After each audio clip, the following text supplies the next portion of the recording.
Bismillahirrahmanirrahim. Assalamu alaykum, hörmətli görürmələr. İslam və Biz proqramımızın 167-ci sanını görüşünü qarşı alırıq. Mən Abdullah Yalqın. Qadirli görürmələrimiz, uzun yıllardan bəri davam qılıyatqan bu proqramımızda hər bir müsəlman Qur'an və sünnət nuru astında düşünüş kerak bolğan xilma-xil mavzularni ayrım-ayrım temalar şəkildə huzuruna sunub kelyapmiz. Proqramımızın beşi və axırında her daim Allah Subhanahu ve Taala'dan bu sözlengen temalarını haqiqiy to'g'ri usulda tushunib hayotimizda tatbiqlagan asosda Allohning rahmatiga dunyo oxiratda erishgan mu'minlardan qilishini tilab boshlayapmiz va oxirlashtiryapmiz. Bugun mana shuningdek huzuringizda o'tiribdik. Bugungi shunaqla har doimlik bu programmamizning aziz mehmoni hammalar tanishib bo'lgan hürmetli Ustoz Sharq Turkiston Ulamolar birligi shunaqla dunyo musulmon olimlar birligi a'zosi Abdurahmon Jamal Kashg'ariy taklif qildi. Qimmatli vaqtdan chiqarib qadam tashlab qilganlar uchun ko'p rahmat aytamiz. Rahmat. Alloh razı bo'lsin. Qadrli ko'ruvchilarimiz, programmamiz YouTube va Facebook kanallarimiz orqali naq maydondan tarqatilyapti. Ekran oldida chiqib turayotgan nomerimiz shunaqla ijtimoiy fikr vositasidagi aloqa vositalarimiz orqali programmamizga aloqador har qanday fikr taklif bo'lsa, berishinglarni, savollaringiz bo'lsa, so'rashinglarni umid qilamiz. Shunaqla ko'plagan qarindoshlarimizning foydalanishi uchun ham baharlab qo'yishni ham unutmaysizlar. Albatta bugun tunugun e'lonimizda bergandek bugungi temamiz Alloh nima uchun yomonlikni yo'qotmaydi degan temada to'xtalganligimizni e'lon bergandik.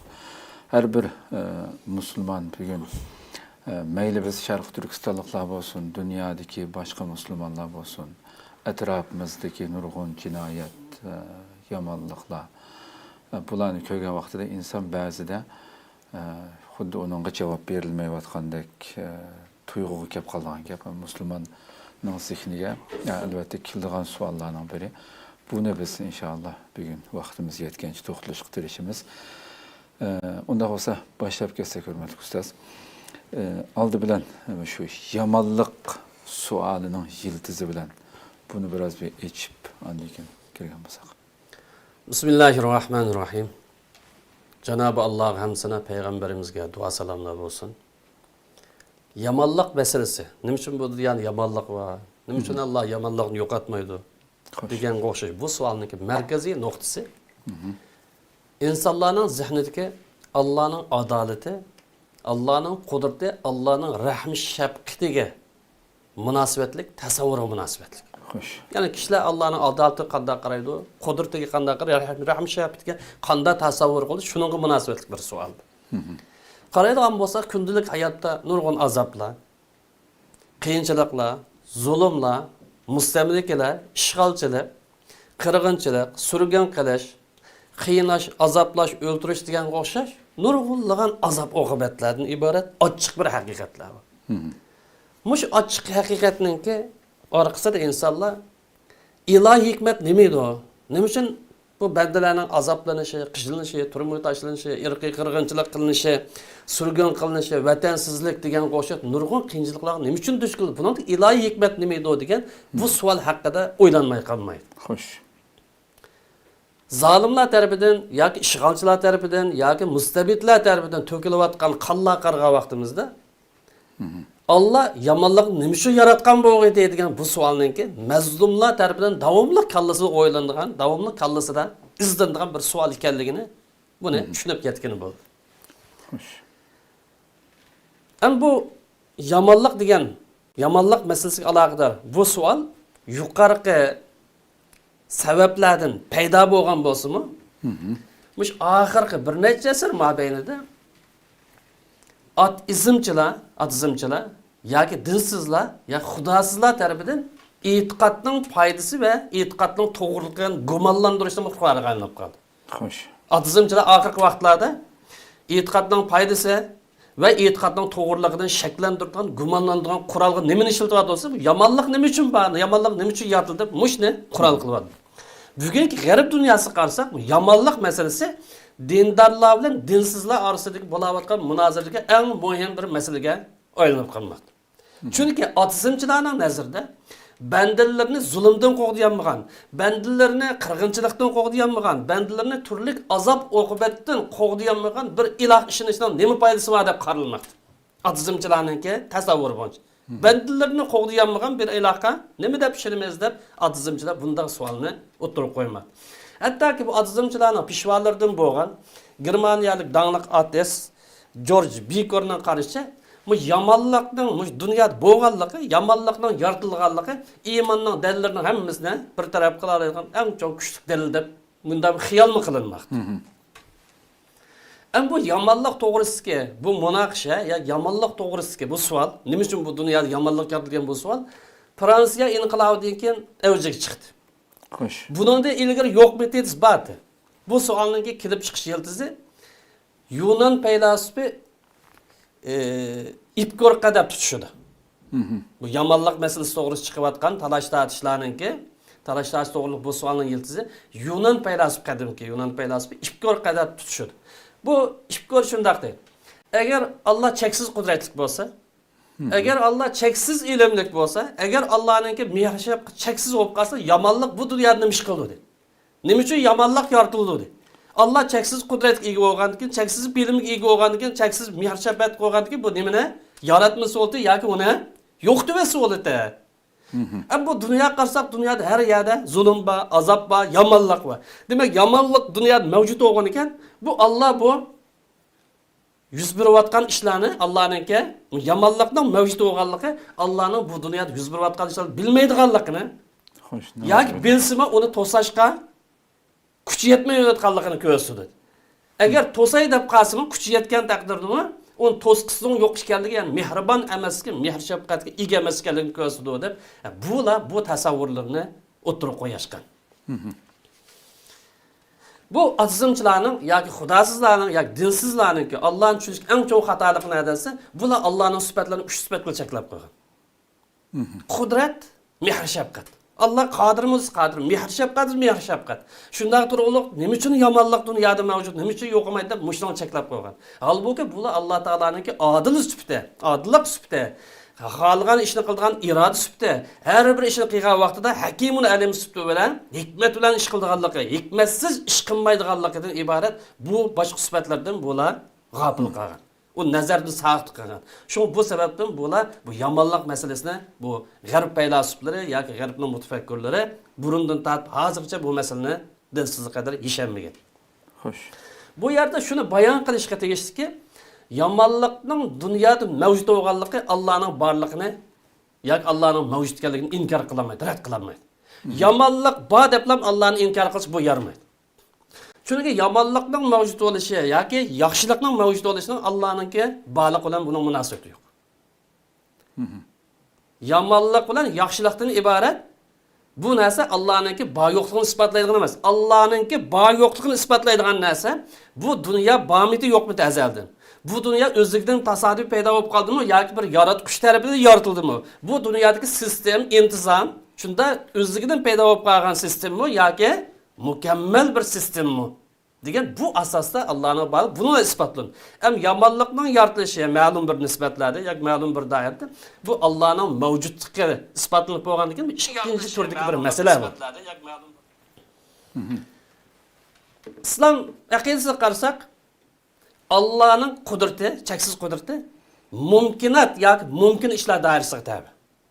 Yani bu nima deganliksa, agar Alloh xohlagan bo'lsa, yomonlikni yaratmayman deb iroda qilgan bo'lsa, yaratmaydi.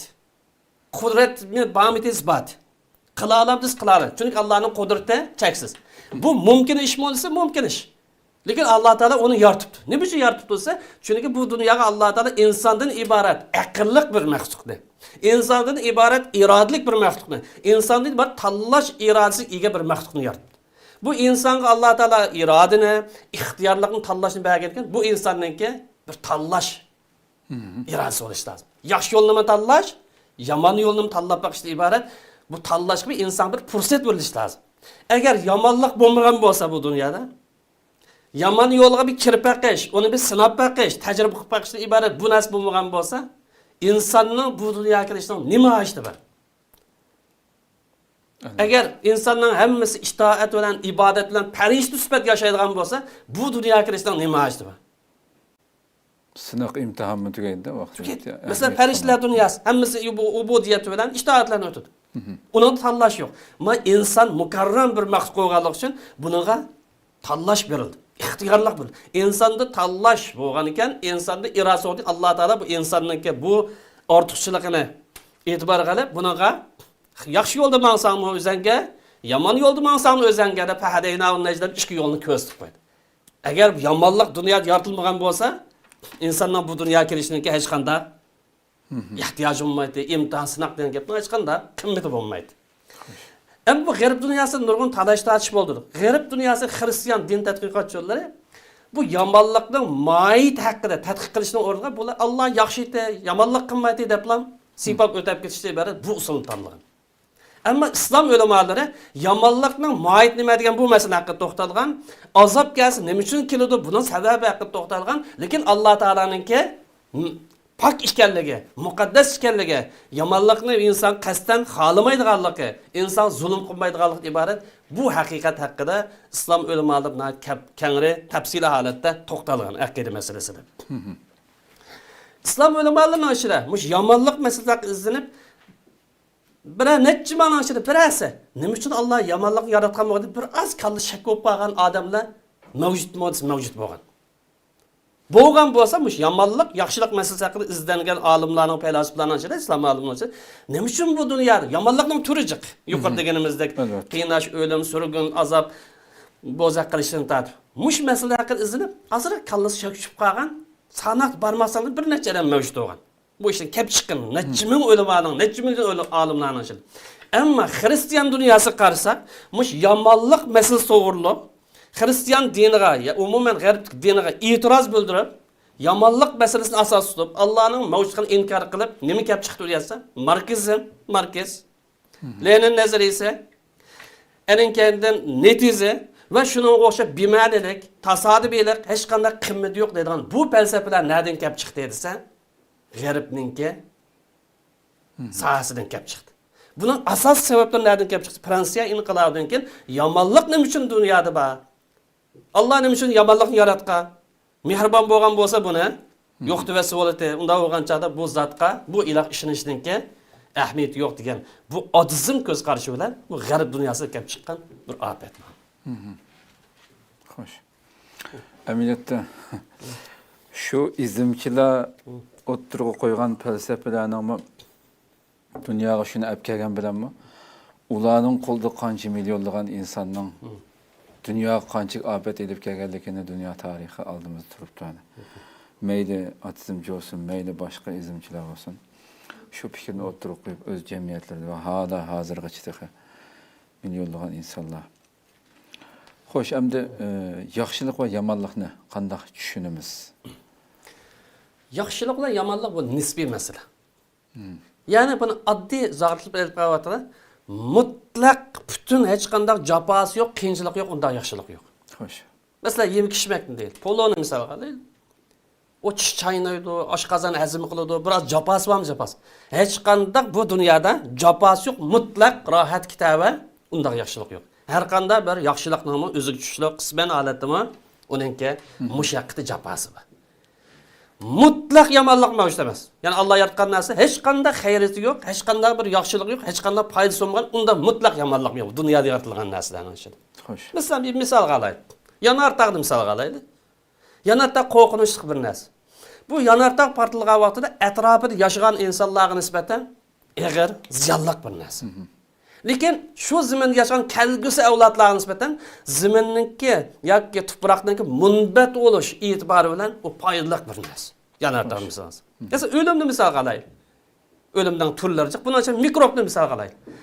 Kullaki inson badanida va boshqa narsa millionlagan mikroblar o'ladi.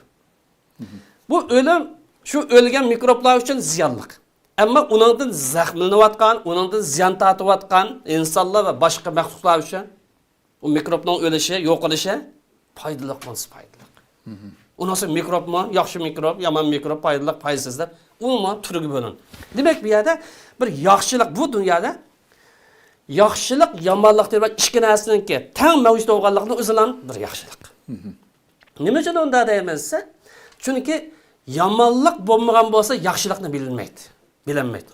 Xo'sh. Nahaq yoki botil adolatsizlik degan bu narsa bilinmagan bo'lsa haqiqat bilinmaydi. Xo'sh. Bu haqda mutafakkir olim Ibn Qayyim Javziy shunday bir masalani bayon qildi.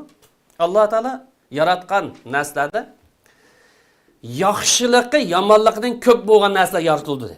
Bu dunyoda yaxshiligini va yomonligini serish bo'lsa, yaxshiligi yomonligini besib tushadigan narsalar yaratildi.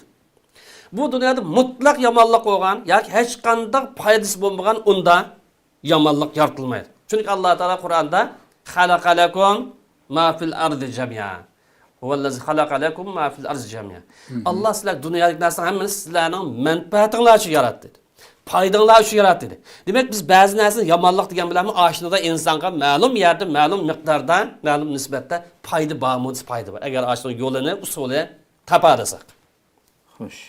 Ba'zi bir atislar bihudi yomonlik, ya'ni faqat foydasi bo'lmagan, avlonning nazarida, tajribasida hech qanday foydasi bo'lmaganlikdan, mana bu yomonlik degan mushuq deb dalil ko'rsin.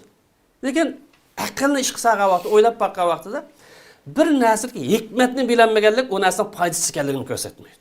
Belki bugün biz ba'zi narsalarni uning foydasini bilmasligimiz mumkin. Bizdan bilinmaganligimiz osh narsaning foydasiz yoki hikmatsiz yoki qimmatsiz narsa ekanligini ko'rsatmaydi. Balki keyingi avlodlar, keyingi bir ilm, keyingi bir tajriba u narsaniki qimmatlik, foydali, hikmatli narsa ekanligini bilish mumkin. Masalan, 2 asr ilgiriki insonlarning tasavvuri, ko'z qarashi bugungi kundagi insonlarning tasavvuri zo'r farq bor. Bir 2 asr ilgari bir narsani osmonda to'mali uchida desa odam ishonmaydi. Yoki falan narsada bugungi masalan o'z zaman ziyonliq deb qaralgan narsa foyda bor desa ishonmaydi. Bugungi kundagi tajribada u narsaning foydasini oshkorlangan misollar bor.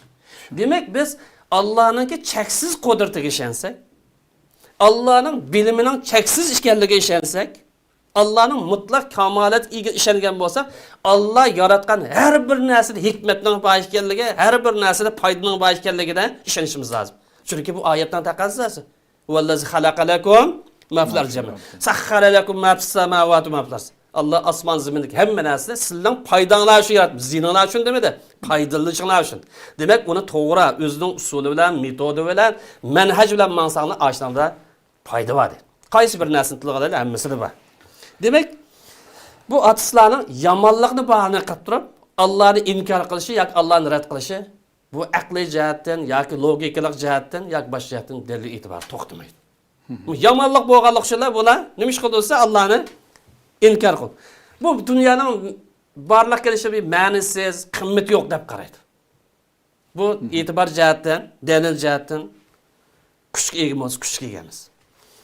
Agar hayot bu atizmchilar degandek bir ma'nisiz bir narsa bo'lsa yoki qimmati yo'q bir narsa bo'lib qolsa, unda bo'lib qolsa nima uchun bu hayotdan zarlan? Nima uchun bu hayotdan shikoyat qil? Nima uchun bu hayot e'tiroz bildir?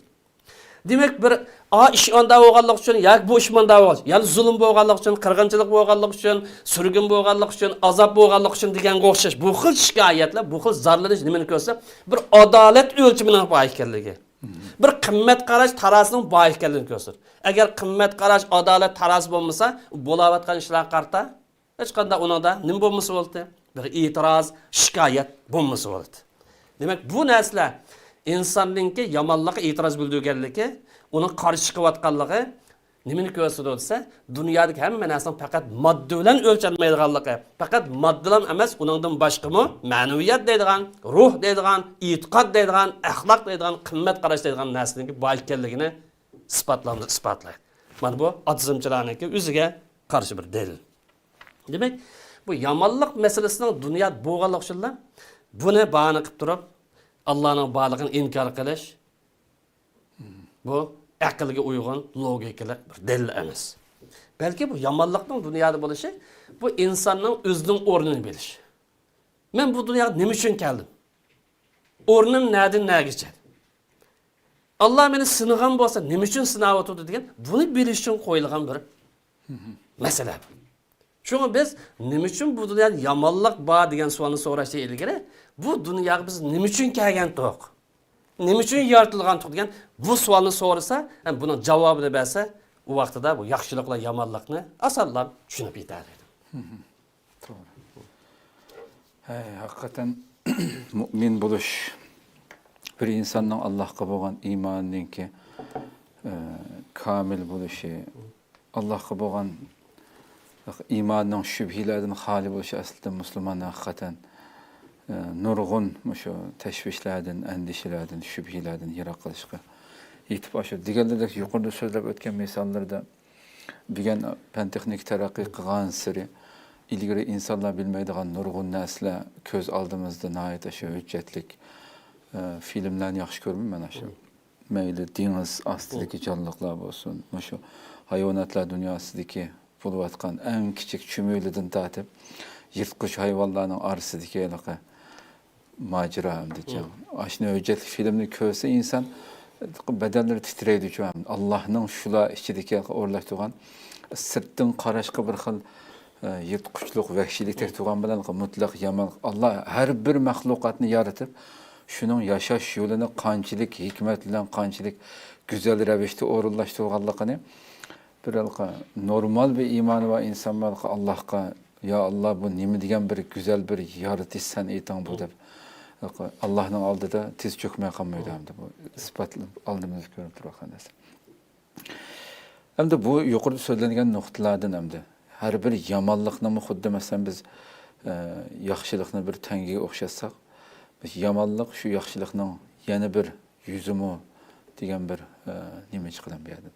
Shuna deb qarashga bo'lamdi yani. Yomonlik amaliyotda bir yaxshilikning bir yuzi deyishga bo'ladi. Agar bir inson yomonlikni bahona qilib, bu dunyo bir nachar dunyo. Xo'sh. Arzimas bu dunyo, qimmati yo'q dunyo, bema'ni dunyo degan qo'shib bunda bir tasavvurni o'ylasa,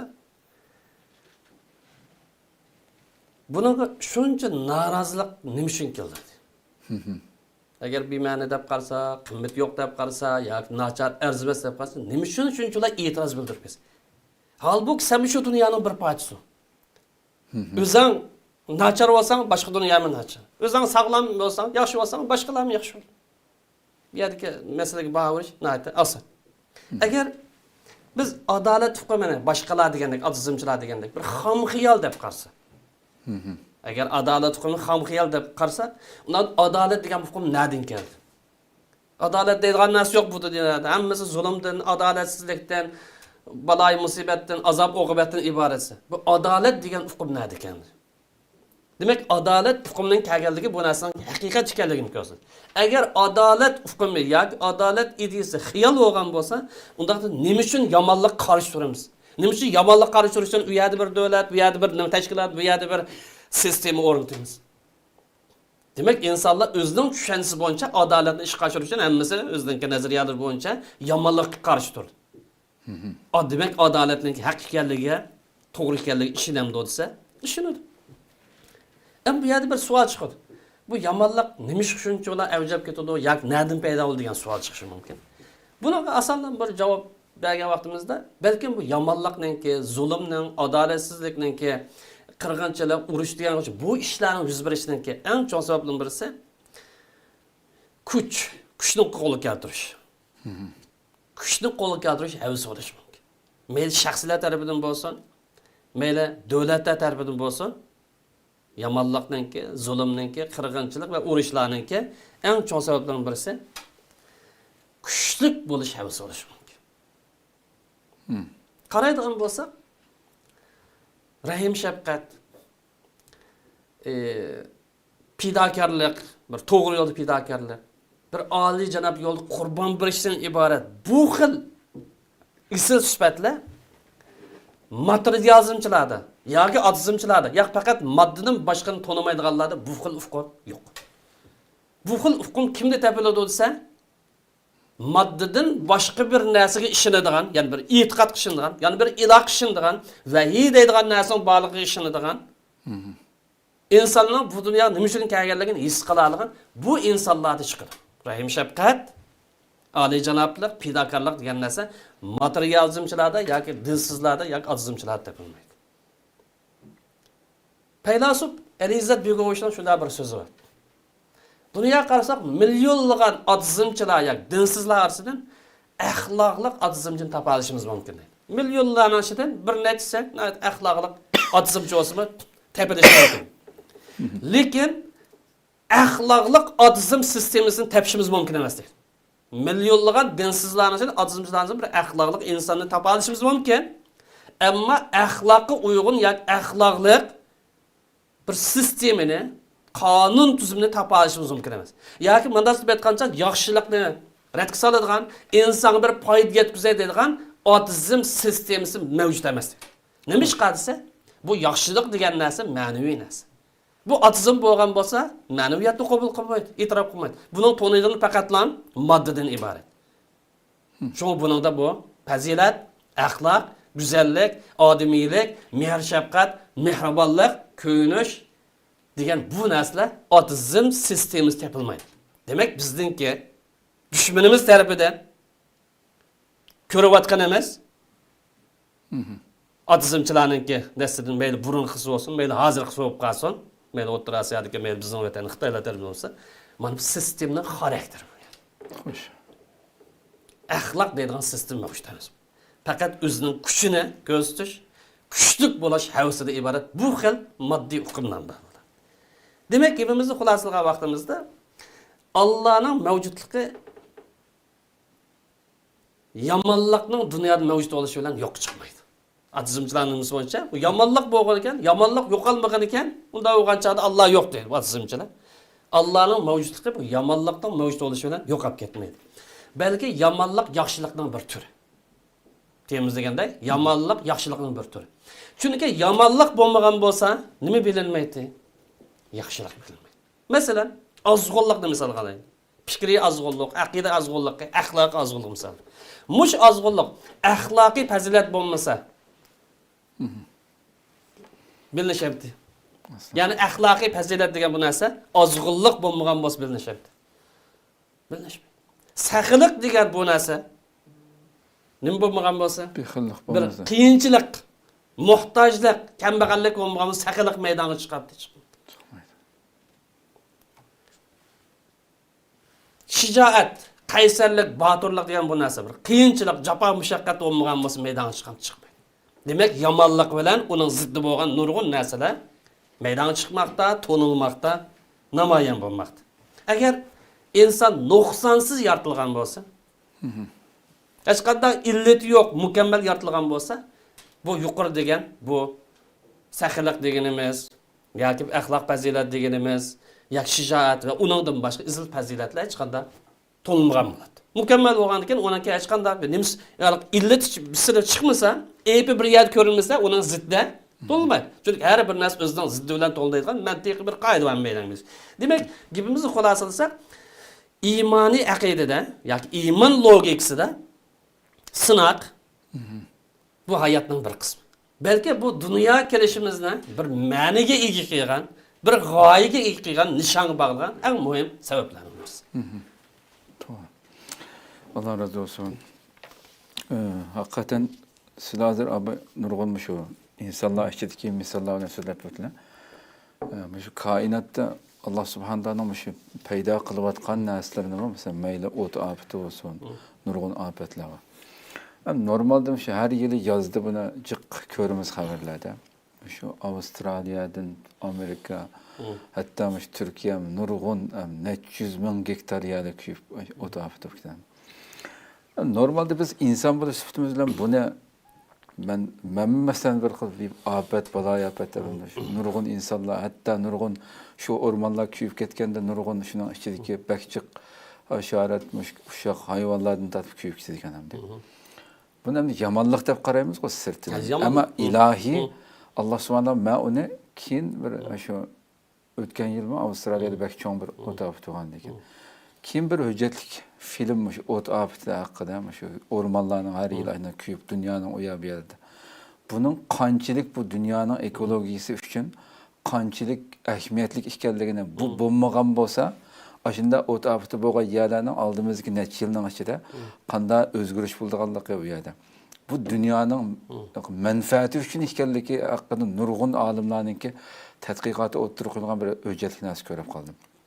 Qarab ya subhanallah dedim yani. Allah dünyada meydana keltirib atqan hər нәрsə əslində biz insan bola sübütümüzlə bu yamanlık başka kelgen bala kaza diyen bilen emniyette kendi onun yuşurungan bu dünyanın menfaati için uğurlaştırılgan neslerdi de hem de bu dünyada etrafımızda yaşavatkan neslerden tatip. Ama zahar el fasad degan oyatdan. Xo'sh. Endi uni bir yomonlik desak, nimadan kelib chiqyapsa, insonlarning qilmishlari bilan. Xo'sh. O'rmon ofati burungi zamonlar bugungidek jiqmidi, men uchun unda jiq olmasligim mumkin. Shu. Agar jiq olgan tarixlar nurg'un yozilib. Bugungi kunlikda uning o't o'chirish omillari, vositalari, qurollari ilg'or qasddan chiqardi ekan hamda. Demak, u nimasi? Bugungi har turli zavodlarning, fabrikalar, havoning isishi o'ch-buch bilan bu insonlarningki tangponlikni buzganlikdan kelib inson yana o'z qo'li bilan bo'lgan. To'g'ri. Endi yomonlik hikmatdan xolimi degan bir savolimiz bor. Yuqoridagi so'zlangan mazmunlardan albatta hech birisidan xoli emasligi so'zlab bo'ldi. Shunda bo'lsa agar qisqacha buni bir savolimiz bor. Bu savollar buningki yomonlikda bu atizlarningki dunyoda yomonlikning bo'lishi bu Allohninki yo'qlikninki yoki ojizkorlikninki dalili deb qaraydi yuqorida ishora. Bu ikki turli nuqtadan xato. Birisi ular Alloh taolani faqat ikki sifatga cheklab qo'yib, Alloh taolaniki boshqa iroda sifatini, qahhor sifatini, hikmatlar ish qilgan sifatini 99 biz bayon Qur'oni Karimda hadis sharifda bayon qilgan bu sifatlarning qag'inini tunimaydi. E'tirof qilmaydi. Faqat Alloh taolo hamma kuchli bo'lsa, kuchli, odilmisi adil. Rahim shafqatli bo'lsa, unda bo'lgancha nima uchun yomonlik bor, nima uchun azob bor, nima uchun turmi bor, qirg'inchilik bor deb mushning cheklab qo'ygan Alloh taolam bu kelib chiqadi. Endi bu Allohniki haq Alloh bo'lishi uchun yoki haq iloh bo'lishi uchun bu insonlarning o'lchami bo'yicha ish qilish shart emas. Bular deydi-ki, insoniy o'lcham bo'yicha. Agar Alloh taolo adil bo'laman bo'lsa, haqiqiy mehribon bo'laman bo'lsa, bu dunyoda inson jafo tortmisi bo'ldi, qiyinchilik tortmisi bo'ldi, ko'yib qirg'inchilik uchqibisi bo'ldi. Bu insoniy o'lchamni nima qo'yadi bo'lsa, Alloh qo'yadi. Zaminning o'lchamini Alloh taolo tengib Allah haqiqiy Allah bo'lishi uchun, Allah haqiqiy iloh uchun insonlarning o'lchamiga muhtoj emas. Chunki Alloh taolo butun dunyoning egisi, Malikul mulk. Butun dunyoning egisi. Mutlaq qudratga ega, mutlaq adolatga, mutlaq ilmga ega, mutlaq irodaga. Xolis berdi, xolis bermaydi. Xolis insonlarni uning bilan sinadi, xolis bilan. Chunki Alloh taolo insonlarni ma'lum bir g'oya uchun yaratgan. Bu dunyoni shu g'oya uchun Alloh joriy qildirdi. Bu birinchi masala. Ikkinchi masala ateistik tasavvurda, atizmchilarning tasavvurida Alloh mukammallikka tushmaydigan dunyoni yaratmasi kerak deydi. Atizmchilarning nazarida Alloh mukammallikdan to'van bo'lmagan dunyoni yaratsa Allohning haqqi yo'q deydi. Alloh mukammal bo'lgandan cho'qim o'ziga o'xshash mukammal bir narsa yaratish lozim. Bu dunyoga qarasak, u ofat, bu musibat, bu zulm va bu bir nuqson. Buni yaratishi, Allohning unda yaratishi haqqi yo'q deb qaraydi. Chunki bu narsa Alloh mukammal bo'lgandan cho'qim yaratilgan narsami? Mukammal bo'lish lozim deydigan bu xil xato farazni qo'yib oldi. Bularninki bu qarishi Allohninki irodasiz. Ya'ni bu deyki Allohninki irodalik bo'lganligi Allohning kamoliga zid deb qaraydi. Allah xalqini qilamdi desa fa'alul ma yurid. Irodasi bo'yicha xalqini qildi. Mukammallik sifatiga asosan hamma narsa mukammal yaratish lozimdi, lekin irodalik sifati uningga zid kelyapti deb manda xato bir nazariyani ko'tarib chiqdi. Bu sebepten bular Allah'ın merkezi o'rin qo'yib harakat qilishning o'rniga insonning rohati, insonning lazzatini faqat nafsini merkezi o'rin qo'yib xato yo'lga kirib olgan yeri shu edi. Xo'sh, gapimizni xulasalsak, yomonlik mayli bizga ko'rinsin, mayli ko'rinmasin, u hikmatdan, u foydadan xoli emas. Biz bu dunyoga nima uchun keldik? Bu savolni so'rashimiz, buningki javobini berishimiz mush asos ish qilsak, bu masala bizga nisbatan foydasi. Biz burungi darsimiz qilgandek, biz bu dunyoga sinab uchun keldik, imtihon uchun keldik. Xalaqal mavta va liyabluwakum ayyukum ahsanu amala. Unda bu dunyo sinaq hayoti bo'lgandan yaxshiligimi bo'ldi, yomonligimi bo'ldi. Agar bu yerda faqat yomonlik bo'lmagan bo'lsa, hamma narsa itoat bilan bo'ladigan yaxshi narsa bo'lgan bo'lsa, bizning bu jannatdan chiqarilib dunyoga kirishimizga hech qanday qimmati, ahamiyati bo'lmagan bo'ladi. Xo'sh. Ko'p rahmat, Alloh razı olsun. Vaqtimiz bilan to'shib qoldi mishada. Tugutaylik programmamiz. Alloh razı olsun. Qadrli ko'ruvchilarimiz, shuna qilib bugungi sonimizni mishada oxirlashtiramiz. Inshaalloh Alloh umr bersa, oldimizdagi sonda boshqa bir temada ko'rishguncha omon bo'linglar. Assalomu alaykum va rahmatullohi taala va barakatuh.